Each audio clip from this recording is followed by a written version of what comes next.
بصي يا نور، 10 و14 سنه عمري ما هقول لك حاجه تفتيح. عايزه تفتحي بقى فعلا تعملي ايه؟ اول ما يبدا التقشير ابدأي، عارفه الكلامايل لوشن اللي هي الكلاميله او الكلامينه او اللي هي الكلامايل لوشن من الصيدليه، او افتر صن لاي براند مصري او مستورد. الافتر صن الكلامايل ده الحاجه اللي ممكن تبقى ارخص حاجه وجوده كويسه. عايزه حاجه كمان احسن، هاتي الافتر صن بتاع مثلا بوبي، بتاع اي براند مصري، بتاع ايفا، بتاع لونا كويس جدا.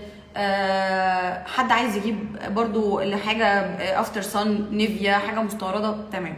حطي الافتر صن او الكلامايل لوشن دي في التلاجة، وكل يوم مره او اتنين تعملي لهم جسمهم كله مكان التقشير بتاع الصيف ومكان الاسمرار.